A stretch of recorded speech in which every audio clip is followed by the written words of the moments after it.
L'eau gouttait sans arrêt du plafond de la salle de bain. Le rythme régulier était comme un rappel de tout ce qui n'allait pas dans la vie de Regina Anderson, à 62 ans. Elle avait placé une casserole en métal en dessous pour recueillir les gouttes, et chaque ping résonnait dans son petit appartement d'une chambre comme un minuscule marteau frappant sa dignité. Regina avait passé 35 ans à enseigner l'anglais au lycée à Springfield, Massachusetts. Elle avait élevé seule 2 enfants après que son mari, Timothy, soit mort d'une crise cardiaque à 43 ans. Elle avait financé les études de sa fille Agnès et de son fils Stanley sans qu'il n'ait un sou de dette. Elle avait tout fait correctement, ou du moins le pensait-elle. Ce mardi matin-là, alors que la pluie d'automne battait contre les fenêtres, Regina appela sa propriétaire pour la 5e fois du mois. « Madame Rutherford, je comprends que vous soyez occupée, mais la fuite s'aggrave, dit-elle, essayant de cacher le désespoir dans sa voix. Il y en a une nouvelle dans la cuisine maintenant aussi. J'ai 3 propriétés avec des tuyaux éclatés à cause du coup de froid, Regina, dit la femme, sans méchanceté, mais avec fermeté. Le plombier viendra vous voir quand il le pourra. Peut-être la semaine prochaine. Regina raccrocha et fixa les taches d'eau qui s'étendaient sur le plafond comme une maladie. L'appartement n'était pas grand-chose, mais c'était tout ce qu'elle pouvait se permettre avec sa pension d'enseignante.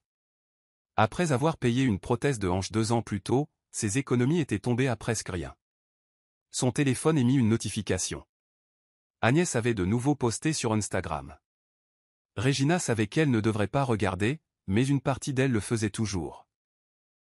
Il y avait sa belle-fille de 35 ans, debout fièrement devant une magnifique maison coloniale avec un panneau « Vendu » dans le jardin.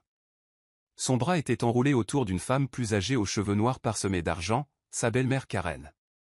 La légende disait, tellement excitée d'aider maman qu'à emménager dans la maison de ses rêves.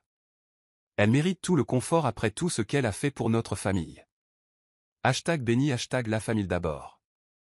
Regina le lut 2 fois. Ce sentiment de froid s'installa de nouveau dans sa poitrine. Maman K, pas elle, pas la femme qui avait donné naissance à Agnès. Mais Karen, la femme qui n'avait fait que critiquer les choix d'Agnès. Jusqu'à ce qu'elle épouse Samuel, un banquier d'affaires avec le bon milieu et les bonnes relations. Contrairement à Regina, qui n'était qu'une enseignante d'école publique qui avait porté des vêtements d'occasion pour que ses enfants puissent en porter des neufs. Elle parcourut les commentaires, chacun la blessant un peu plus. « Tu es une belle fille tellement merveilleuse. Karen a tellement de chance de t'avoir. Cette maison est magnifique. Elle y sera si heureuse. » Regina posa le téléphone, la main tremblante. Il y a 3 mois, lorsque l'inspecteur en bâtiment était venu et avait déclaré que l'immeuble nécessitait des réparations majeures, elle avait demandé à Agnès si elle pouvait rester temporairement chez eux. Leur maison avait 5 chambres pour seulement eux 2. Ils essayaient d'avoir un bébé depuis des années sans succès. « Maman, ce n'est pas le bon moment », avait dit Agnès, sans la regarder tout à fait dans les yeux. Samuel est en lice pour devenir associé et nous devons nous concentrer sur le fait de faire bonne impression. Tu comprends, n'est-ce pas? Regina comprenait. Elle comprenait parfaitement. Elle était une source d'embarras.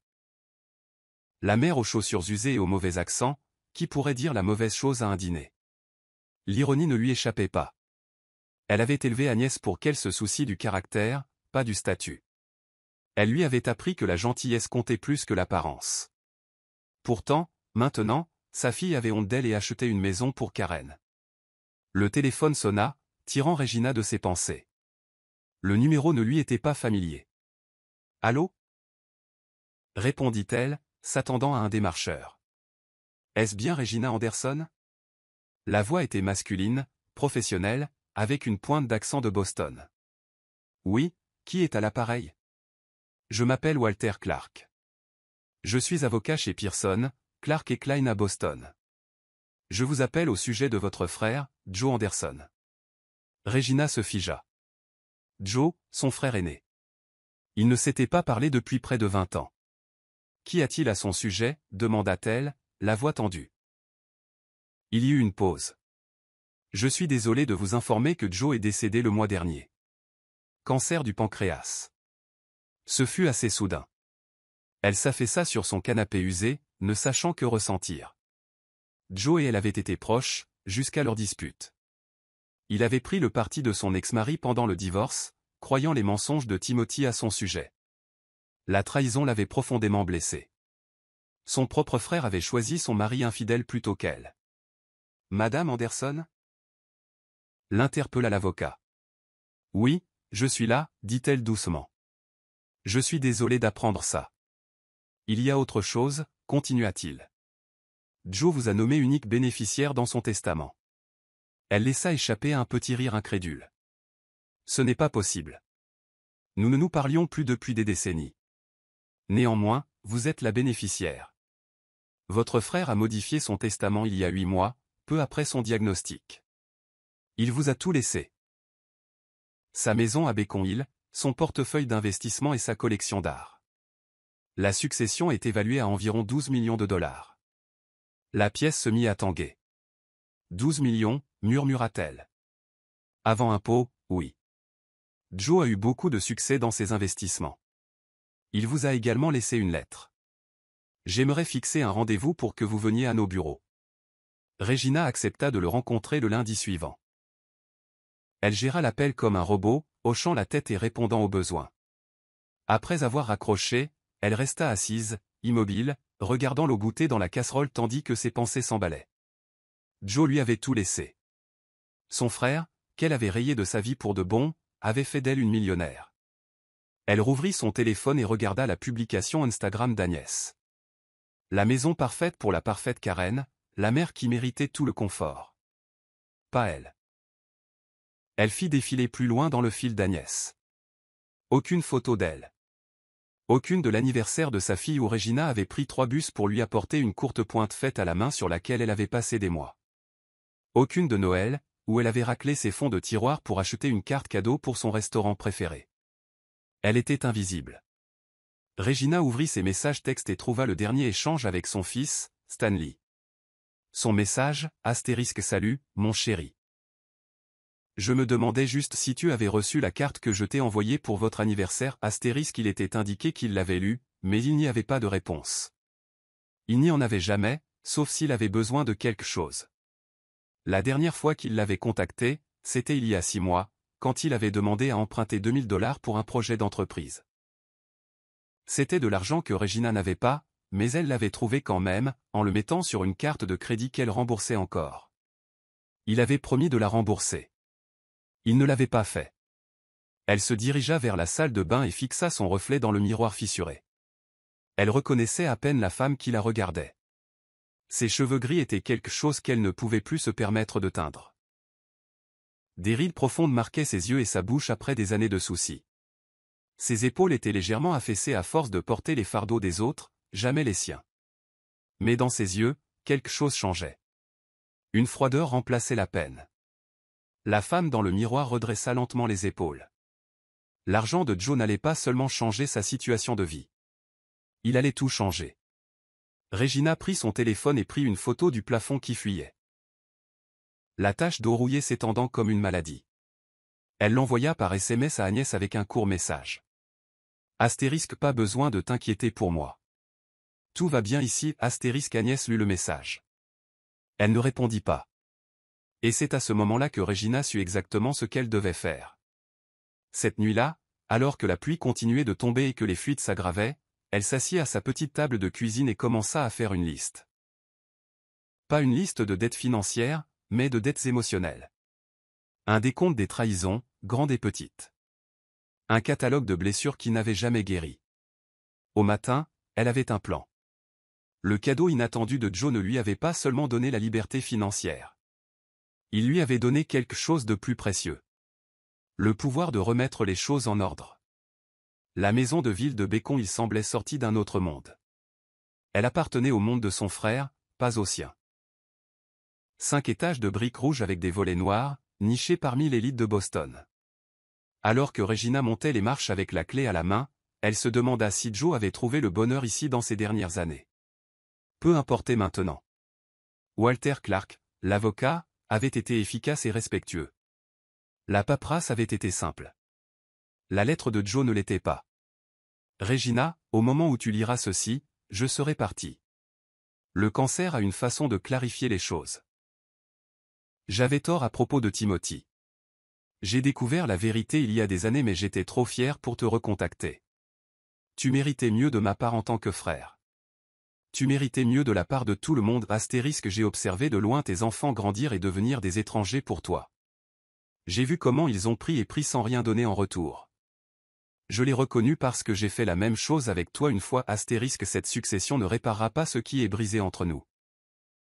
Mais peut-être qu'elle te donnera la liberté que je n'ai jamais eue. La liberté de vivre sans compromis, sans quémander des miettes d'affection de la part de gens qui devraient t'aimer inconditionnellement. Utilise-la sagement, petite sœur. Joe Regina plia la lettre et la mit dans sa poche. Joe avait tout vu. Il avait vu à travers les photos de famille parfaite en ligne. Il avait vu les cartes de vœux qui ne la mentionnaient jamais. Il avait vu ce qu'elle avait été trop aveuglée par l'amour pour admettre. L'intérieur de la maison de ville était magnifique. Plancher de bois franc d'origine, moulure couronnée, un grand escalier en colimaçon. Le mobilier était masculin mais élégant. Canapé en cuir, bureau en teck et tapis persan recouvrant le bois poli. Joe avait bien vécu. Ce premier jour, Regina se promena de pièce en pièce, touchant les objets, ouvrant les tiroirs, essayant de renouer avec le frère qu'elle avait perdu il y a si longtemps. Dans son bureau, elle trouva des albums photos et des coupures de presse. Ses récompenses d'enseignement, ses reconnaissances communautaires, même l'article sur le livre de poésie qu'elle avait publié il y a 15 ans par une presse locale. Joe avait suivi sa vie. Tout en prétendant qu'il n'existait plus. Cette nuit-là, elle dormit dans la chambre d'Amy, pas prête à utiliser la chambre de Joe.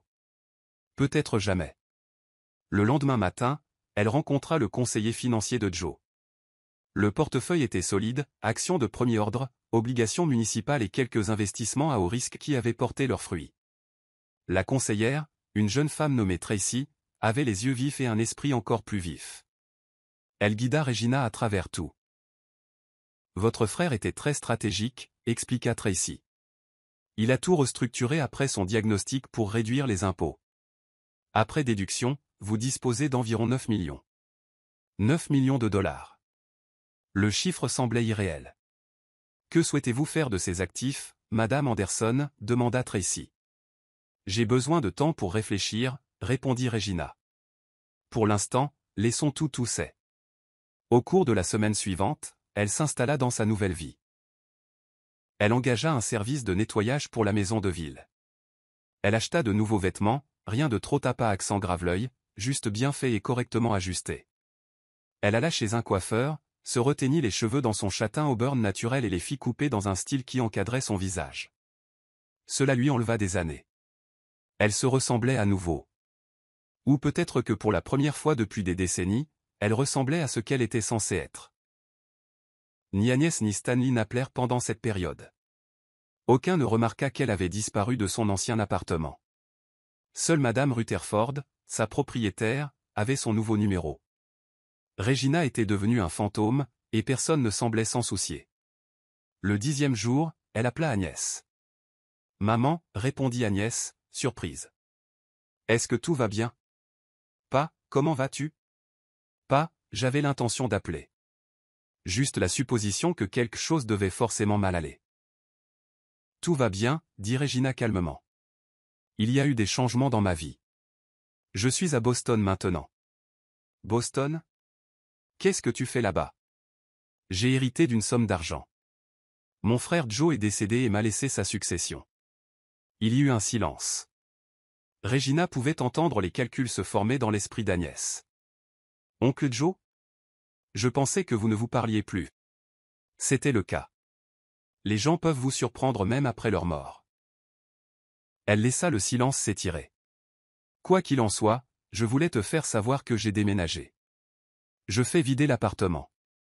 Je vis à Boston maintenant de façon permanente. Il y avait quelque chose de nouveau dans la voix d'Agnès, un calcul.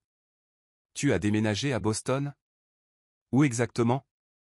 J'ai hérité de sa maison de ville à Beacon Hill. C'est assez charmant. Un autre silence. Beacon Hill ? Ça doit être cher. Ça l'est, dit simplement Regina. Eh bien, c'est merveilleux, maman.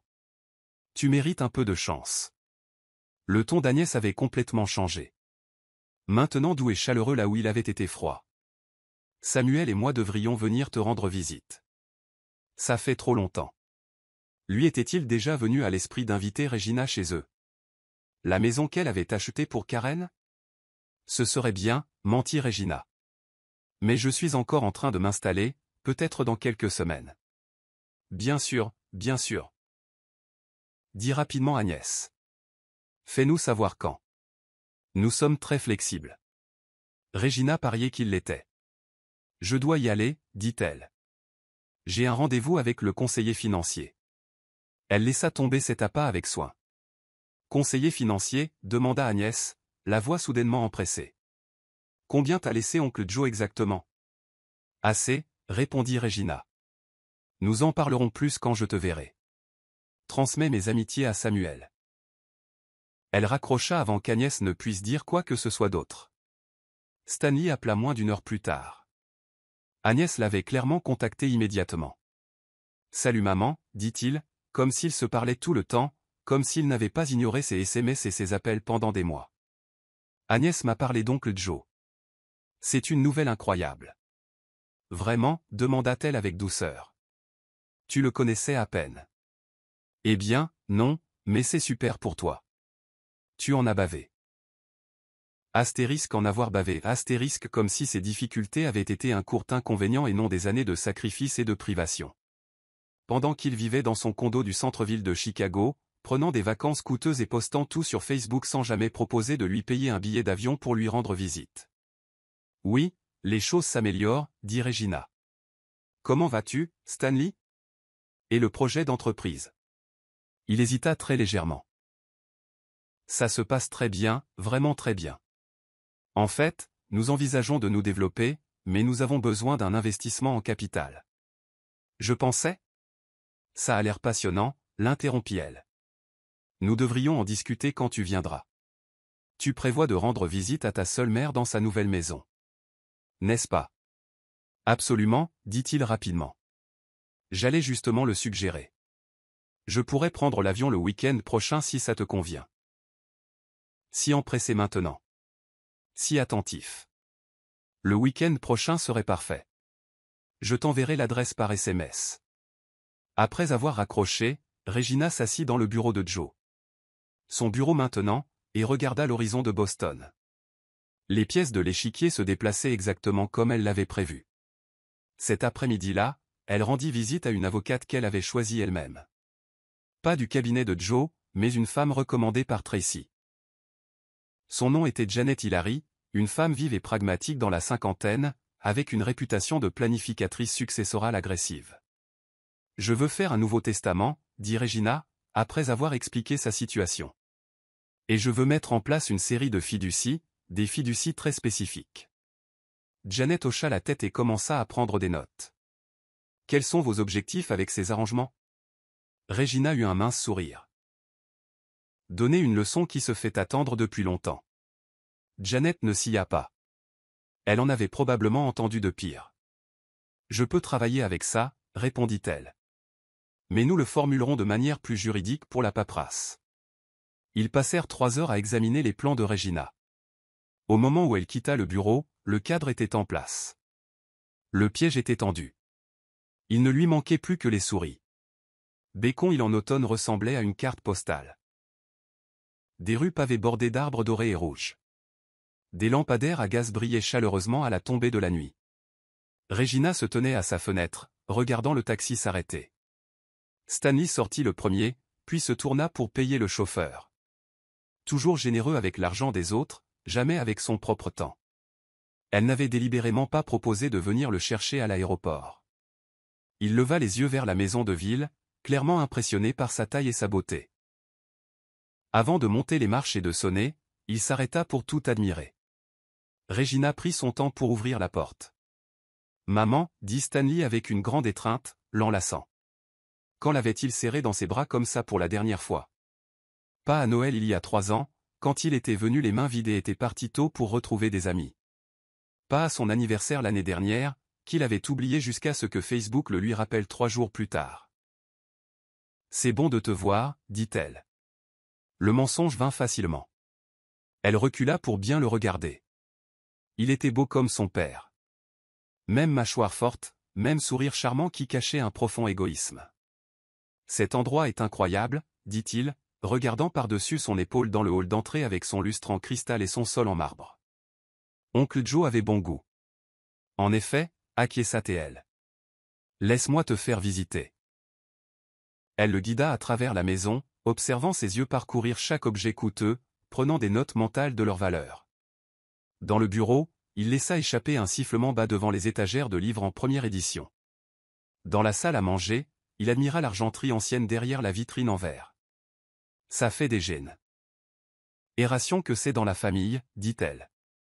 Ton arrière-grand-mère l'a apporté d'Angleterre. Ça doit valoir une fortune, dit-il, et elle pouvait presque le voir le calculer. Certaines choses n'ont pas de prix, répondit-elle. Les héritages familiaux portent des histoires. L'histoire. Il hocha la tête distraitement, passant déjà à l'étude d'un tableau sur le mur. Agnès et Samuel arrivèrent 1 heure plus tard, portant une bouteille de vin cher et un bouquet de lys. Bien que Regina lui ait dit d'innombrables fois que les lys déclenchaient ses allergies. Néanmoins, elle la remercia et plaça les fleurs dans la cuisine, loin de la salle à manger. « Maman, tu es magnifique », s'extasia Agnès, lorgnant le pantalon sur mesure de Regina, son pull en cachemire et ses cheveux fraîchement coiffés. « Boston te va clairement bien. »« L'argent va bien à tout le monde », répondit Regina avec un petit sourire. « Voulez-vous un peu de vin avant le dîner ?» Elle avait fait appel à un service de traiteur pour livrer le dîner. Carré d'agneau rôti, pommes de terre grenaille et haricots verts aux amandes. Le repas fut servi dans la porcelaine Wedgwood de Joe. Quelque chose que Regina n'aurait jamais pu s'offrir auparavant. Pendant qu'il mangeait, la conversation était fluide mais pas vraiment naturelle. Ses enfants posaient des questions sur Joe, sur l'héritage, évitant soigneusement ce qu'ils voulaient vraiment savoir. Combien? Qu'est-ce que tu en fais? Quelle est notre part? J'ai réfléchi à l'avenir, dit-elle plus tard, alors qu'il passait au salon pour le café. À l'héritage. C'est si important, dit Samuel avec empressement. Il était bien soigné avec des dents parfaites et des cheveux soigneusement coiffés. Le genre d'homme qui ne s'était jamais soucié de payer la facture d'électricité. L'héritage familial et tout. Regina hocha la tête. Je suis d'accord. C'est pourquoi j'ai réfléchi à la manière de structurer ma succession. La pièce devint silencieuse. Elle avait toute leur attention maintenant. J'ai organisé une réunion demain avec mon avocat spécialisé en succession, continua-t-elle. J'aimerais que vous vous joigniez tous à moi. Bien sûr, maman, dit rapidement Agnès. Tout ce dont tu as besoin. Il ne s'agit pas de ce dont j'ai besoin, dit doucement Regina. Il s'agit de ce qui est juste. Cette nuit-là, après qu'ils soient partis pour leur hôtel où elle leur avait dit que les chambres d'amis étaient en rénovation, Regina s'assit dans le bureau de Joe, sirotant un verre de son scotch coûteux. Elle pensait au regard dans les yeux de ses enfants lorsqu'elle avait mentionné sa succession. Le désir, le calcul. Ils pensaient être sur le point de sécuriser leur avenir. Si seulement il lui avait montré ne serait-ce qu'un peu de cette attention quand tout ce qu'elle avait à offrir était de l'amour. Le lendemain matin se leva, clair et lumineux. Regina s'habilla avec soin d'un tailleur bleu marine qu'elle avait acheté chez Neiman Marcus, se maquillant avec précision, une armure pour la bataille à venir. Le bureau de Janet Hillary se trouvait dans un élégant immeuble du centre-ville fait de verre et d'acier. La salle de conférence offrait une vue imprenable sur la ville, avec la rivière Charles scintillant au loin. « Merci à tous d'être venus », dit Janet une fois que tout le monde fut assis autour de la table polie. Elle était impeccable dans un costume gris anthracite, ses cheveux foncés coupés en un carré strict. Regina m'a demandé de vous expliquer la structure qu'elle met en place pour sa succession. Ses enfants et Stanley se penchèrent légèrement en avant. Leurs postures attentives, empressées. Comme vous le savez, continua Janet, Regina a hérité d'une importante succession de son frère, évaluée à environ 9 millions de dollars après impôts, incluant l'immobilier et les investissements. Regina vit leurs yeux s'écarquiller. Maintenant, le chiffre était enfin réel. Regina a décidé de créer une série de fiducies pour gérer ses actifs à l'avenir. Janet ouvrit un dossier et distribua des documents. Ce sont des résumés de ce que nous avons prévu. Regina les regarda parcourir les papiers. Leurs expressions passant lentement de l'excitation à la confusion. Je ne comprends pas, dit Agnès en levant les yeux. Il est dit ici que le principal bénéficiaire est une fondation caritative. C'est exact, répondit Janet. La Fondation Regina Anderson pour l'équité en éducation recevra la majorité de la succession, soit environ 7 millions de dollars en actifs et en investissements. Mais et nous, demanda Stanley, puis il se corrigea rapidement. Je veux dire, c'est merveilleux, maman. L'éducation a toujours été ta passion. Elle l'était, acquiesça Regina. Et elle l'est toujours.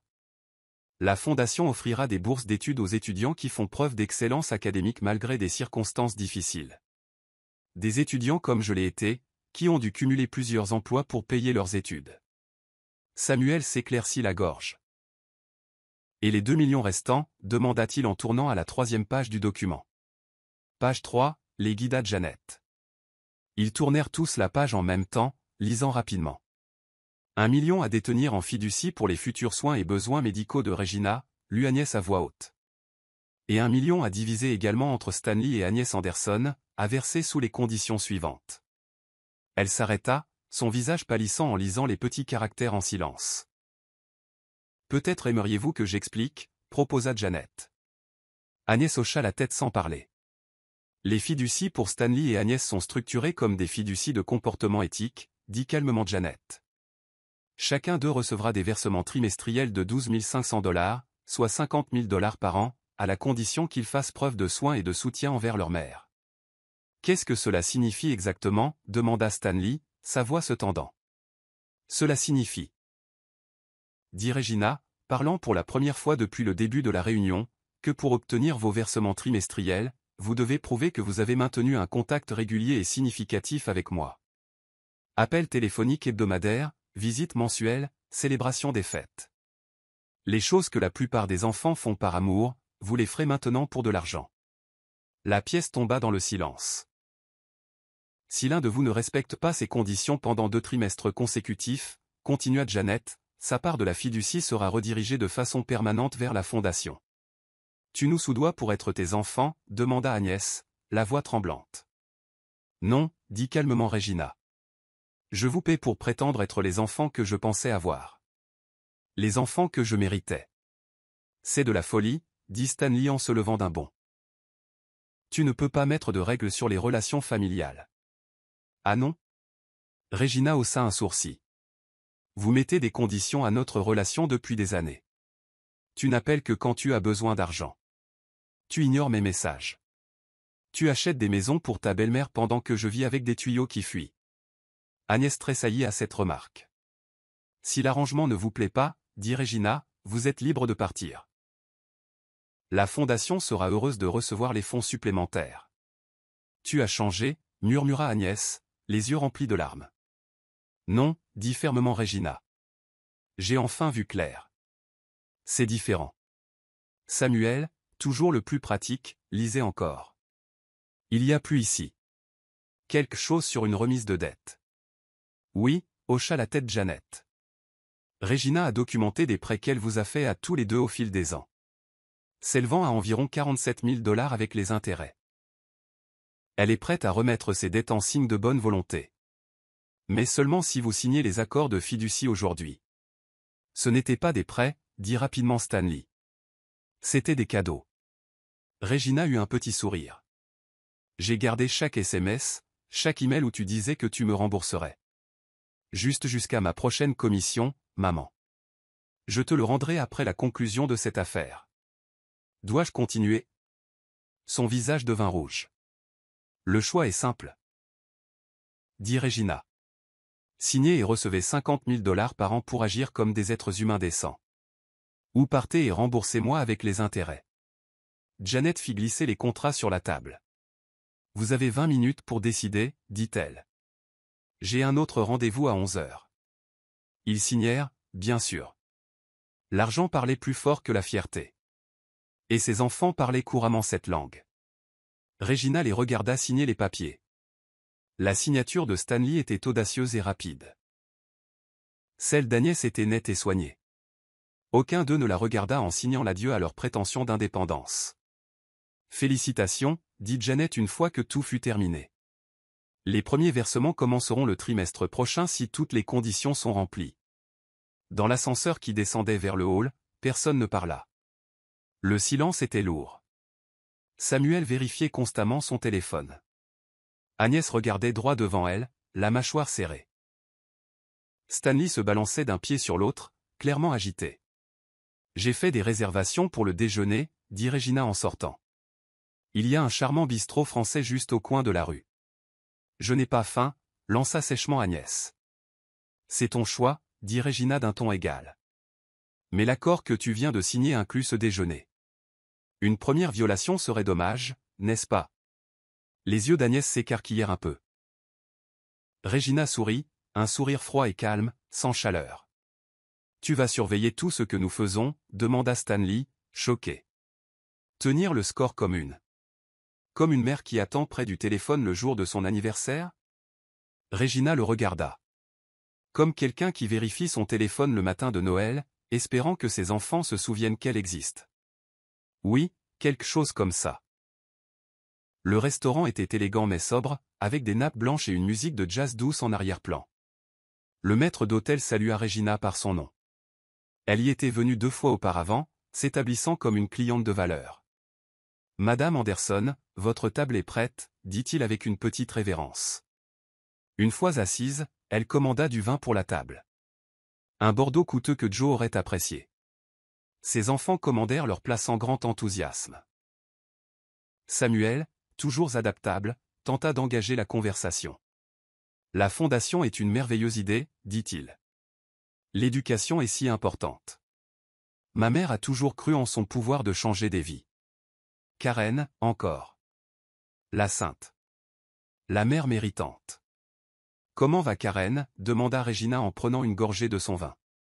Elle s'installe dans sa nouvelle maison. Agnès rougit. Elle va bien. J'adorerais la voir un de ces jours. La maison que tu as achetée pour elle. Regina garda un ton léger et désinvolte. Elle doit être charmante. C'est juste une petite maison de plain-pied, marmonna Agnès. Rien à voir avec ça. Mais elle n'a pas de tuyau qui fuit, j'imagine. Regina prit une autre gorgée. Pas de tache d'eau au plafond. Stanley s'éclaircit la gorge. Maman, à propos des conditions de la fiducie. Ne parlons pas d'affaires pendant le déjeuner, l'interrompit Regina. Parle-moi de ton travail, Stanley. Ce projet pour lequel tu avais besoin de capital. Il se tortilla sur son siège. Ça se passe bien. Nous développons une application qui aide les gens à suivre leur progrès en matière de fitness. Fascinant. Et tu as toujours besoin de capitaux d'investissement. Nous en avions besoin. Nous les avons trouvés ailleurs. Je suis sûr que oui, dit-elle avec un petit sourire. Et Agnès, comment va la galerie? Toujours exposé ce sculpteur qui t'enthousiasmait tant l'année dernière. Pendant l'heure qui suivit, Regina posa des questions sur leur vie. Des détails qu'il ne s'attendait pas à ce qu'elle connaisse. Des bribes qu'elle avait glanées sur les réseaux sociaux qu'il pensait qu'elle ne consultait pas. De connaissances communes dont il n'avait jamais réalisé qu'elles lui parlaient encore. Elle les regarda devenir mal à l'aise alors qu'il comprenait lentement à quel point elle avait vu de la touche pendant qu'ils agissaient comme si elle n'existait pas. Après le déjeuner, ils sortirent dans l'air vif de l'automne. « Eh bien, c'était charmant, » dit Regina. « Mais j'ai des projets cet après-midi. Peut-être un dîner demain. Chez moi. 7 heures. Nous comptions prendre l'avion demain matin, dit rapidement Stanley. Ah oui? Cela ne remplira pas les exigences de visite pour ce mois-ci. Elle jeta un coup d'œil à sa montre. Vous devriez changer vos vols. Je vous verrai demain à 7 heures. Elle s'éloigna avant qu'il ne puisse répondre, levant la main pour héler un taxi. Elle ne se retourna pas. Elle n'en avait pas besoin.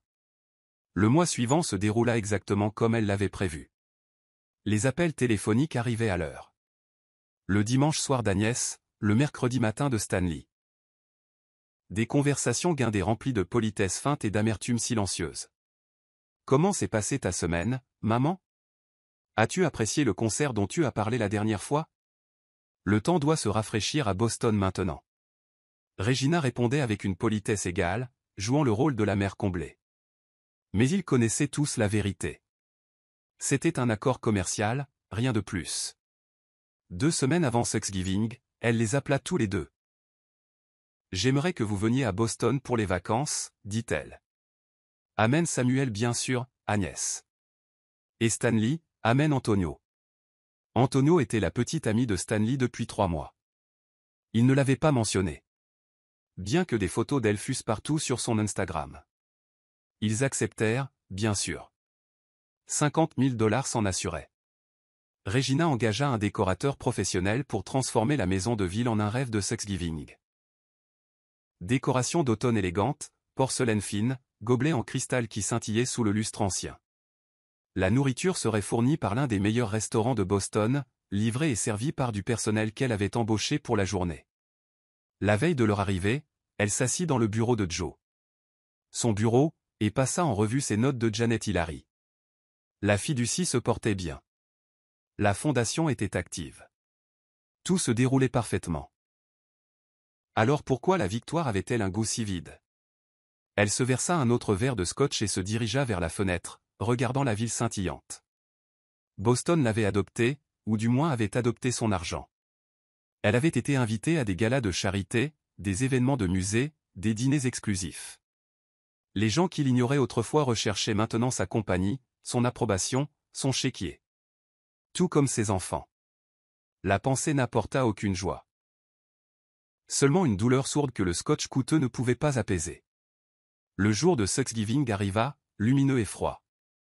Regina s'habilla avec soin d'une robe vert émeraude qui faisait ressortir ses cheveux auburn. Elle se maquilla comme une armure, comme toujours.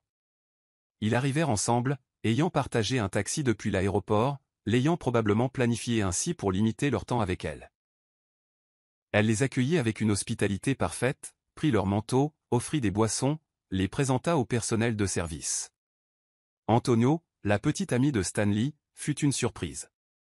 Jeune, trop jeune à 30 ans, mais il y avait de l'intelligence dans ses yeux.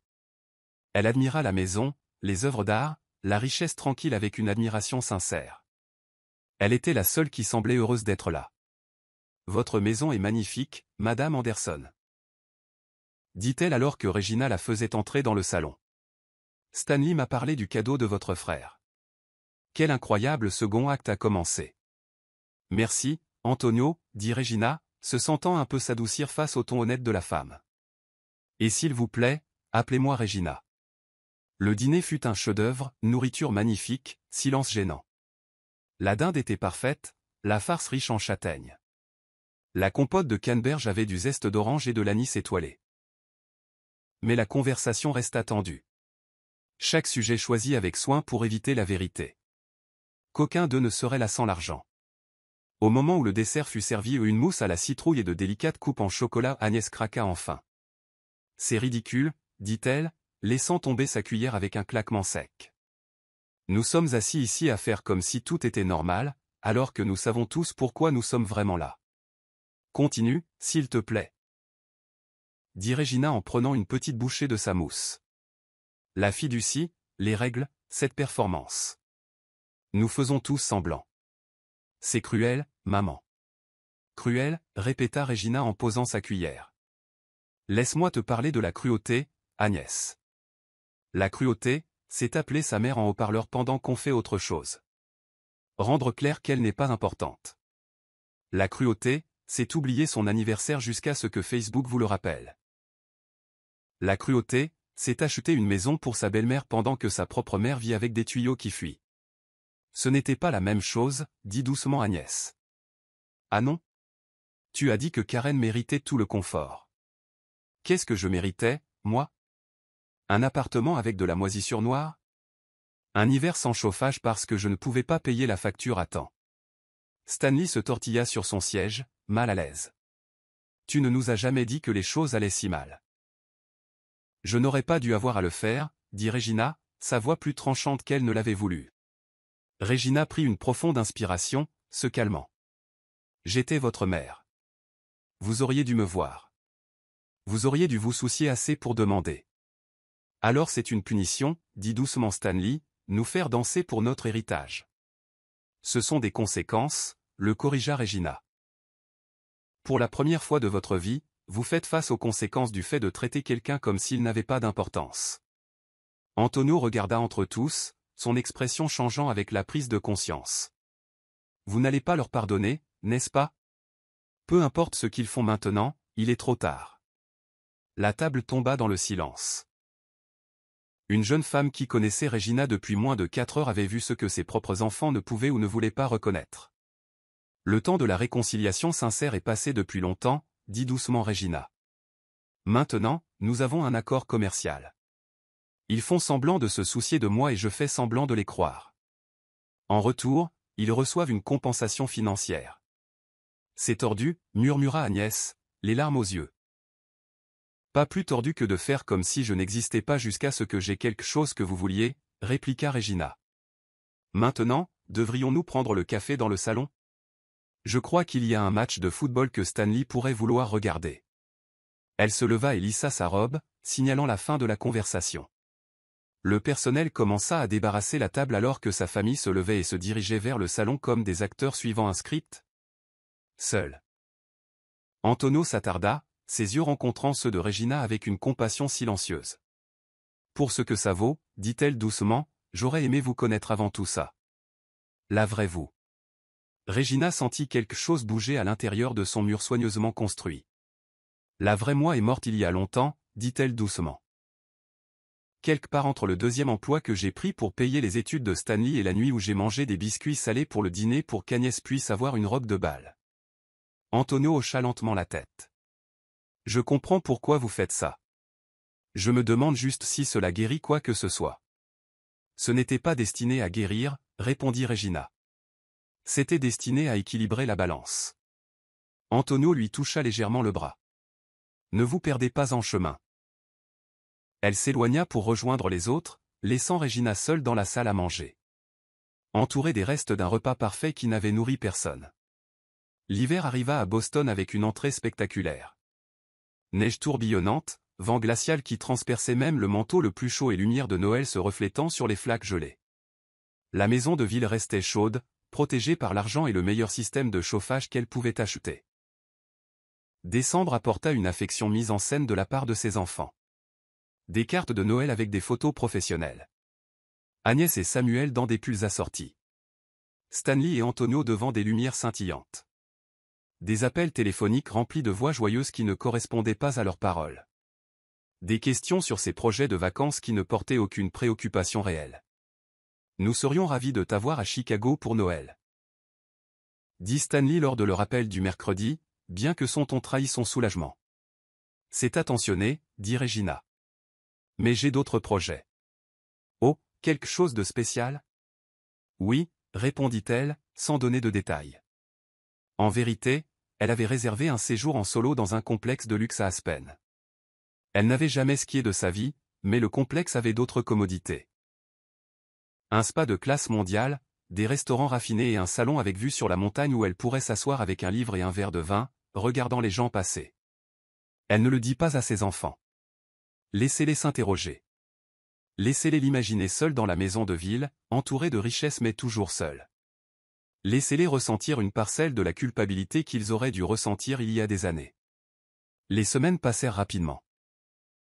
Regina rencontrait régulièrement Janet Hillary et Tracy pour examiner les progrès de la fondation. Elles avaient choisi les premiers boursiers, 5 étudiants prometteurs d'écoles sous-financées du Massachusetts. Chacun recevrait la totalité des frais de scolarité, une allocation de subsistance et un mentorat. Vous changez des vies, lui dit Tracy après une réunion. Ces jeunes n'auraient jamais eu ces chances sans la fondation. Regina hocha la tête, essayant de ressentir la satisfaction que cet éloge devrait apporter. La fondation faisait du bon travail, un travail important. Un travail qui comptait plus que sa vengeance silencieuse contre ses enfants. Pourtant, quand elle était éveillée dans le leaking size de Joe au son lit, maintenant ce n'étaient pas les visages reconnaissants des boursiers qu'elle voyait. C'était le regard sur le visage d'Agnès quand Regina avait mentionné les tuyaux qui fuyaient. C'était le malaise de Stanley quand elle avait évoqué l'argent qu'il avait emprunté. C'était le calcul clair dans leurs yeux quand ils avaient réalisé qu'elle avait quelque chose qu'ils voulaient. Une semaine avant Noël, un visiteur inattendu se présenta à sa porte. Antonio était là, des flocons de neige fondant dans ses cheveux sombres. Ses joues étaient rougies par le froid. « Je suis désolé de passer sans appeler, dit-elle. Stanley ne sait pas que je suis ici. » Regina la laissa entrer, sa curiosité plus forte que sa prudence. Antonio refusa le café mais accepta le thé, tenant la délicate tasse en porcelaine entre ses mains glacées alors qu'elle s'asseyait dans le salon d'apparat. J'ai rompu avec Stanley hier soir, dit-elle simplement. Regina haussa un sourcil. Je suis désolé de l'apprendre. Non, vous ne l'êtes pas, dit Antonio avec un petit sourire. Et vous ne devriez pas l'être. Il n'était pas l'homme que je pensais qu'il était. Peu de gens le sont. Antonio hocha la tête et prit une gorgée. Après Thanksgiving, j'ai commencé à remarquer des choses. La façon dont il parlait de vous quand vous n'étiez pas là. La façon dont il vérifiait constamment le calendrier pour ne pas manquer l'appel hebdomadaire. Pas parce qu'il s'en souciait, mais à cause de l'argent. Et cela vous a surprise. Cela m'a déçu, corrigea-t-elle. Je viens de rien, Regina. Famille d'accueil, bourse d'études, prêts étudiants que je rembourse encore. Je sais ce que c'est de lutter, de cumuler 3 emplois et d'avoir à peine de quoi payer le loyer. Elle posa sa tasse. Quand Stanley m'a parlé de votre situation, de comment vous avez hérité de tout ça, j'ai pensé que vous n'étiez qu'une femme riche qui n'avait jamais connu de difficultés. Regina laissa échapper un petit rire amer. Loin de là. Je le sais maintenant, dit Antonio. Et je sais ce que vos enfants ont fait, ou n'ont pas fait, avant que vous n'ayez de l'argent. Elle se pencha en avant. C'est pour ça que je suis venu. Je pensais que vous devriez savoir que votre plan fonctionne. Stanley est malheureux. Agnès boit plus qu'elle ne le devrait. Il parle de vous comme si vous étiez une sorte de directrice de banque détenant leur avenir entre vos mains. N'est-ce pas ce que j'ai toujours été pour eux?